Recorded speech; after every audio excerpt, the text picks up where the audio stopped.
Critiques of Pacifism and Responses, Section 7. Opening good afternoon, everyone. Today we reach the final part of our journey through the theory and practice of pacifism. We've defined pacifism, traced its roots, explored its philosophies, examined the lives of Gandhi, Tolstoy, and Martin Luther King Jr., and looked at key themes and historical movements. Now we must confront the hard questions. Pacifism has always had critics, people who claim that it is unrealistic, dangerous, or even irresponsible. In this lecture, we'll explore the main critiques of pacifism, and then look at how pacifists respond. This will help us end not with naive idealism, but with a thoughtful, critical understanding of what pacifism really demands. Critiques of Pacifism. 1.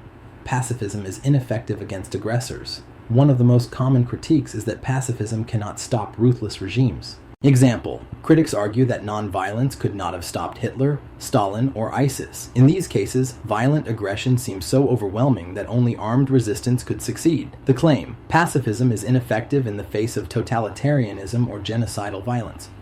2. Pacifism risks enabling evil.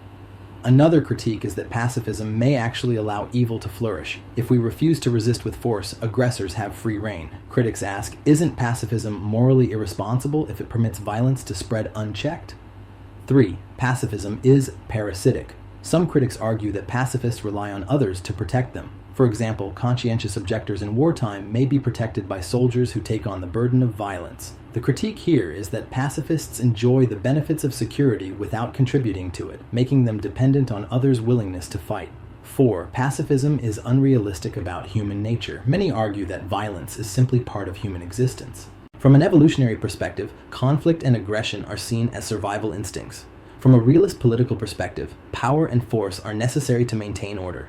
Therefore, critics conclude, pacifism is utopian, impractical, and blind to the realities of human behavior and politics. Responses from pacifists.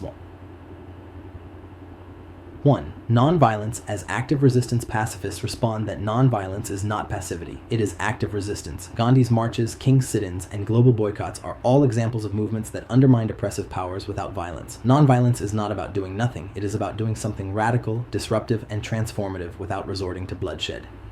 2. Violence fails. Two pacifists point out that violence often fails to solve problems. Wars may stop one dictator but plant the seeds for the next. Violence breeds cycles of revenge, destruction, and instability. Pacifism may not guarantee immediate success, but it seeks to break the cycle entirely. 3. Moral witness and long-term change. For many pacifists, the point is not only effectiveness but moral witness. By refusing to kill, pacifists preserve human dignity, even in the face of loss. They argue that real change comes not from fear, but from transformed hearts and societies. Think of how King's nonviolence reshaped the moral conscience of America, not by force, but by exposing injustice to the world. 4. Exceptions and strategic nuance. Some pacifists allow rare exceptions, acknowledging the complexity of reality. For example, justifiable self-defense may be permitted in certain conditions, while still rejecting war as an institution. Others accept that pacifism may not always prevent violence, but argue that it still provides the most coherent ethical path forward. 5. Gene Sharp's strategic nonviolence. Finally, modern theorists like Gene Sharp have shown that nonviolence can be systematic and strategic. Sharp documented nearly 200 methods of nonviolent action, strikes, boycotts, protests, symbolic acts that can dismantle regimes by removing their sources of power. This proves that pacifism can be practical as well as moral. Closing reflections. So, where does this leave us? Pacifism is not a perfect solution.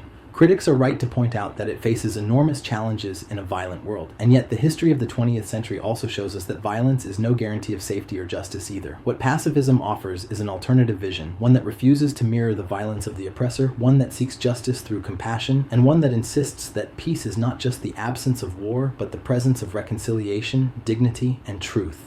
As we close this chapter, let me leave you with this question. If violence has failed humanity so often, why not take pacifism seriously? Not as naive idealism, but as humanity's most daring hope.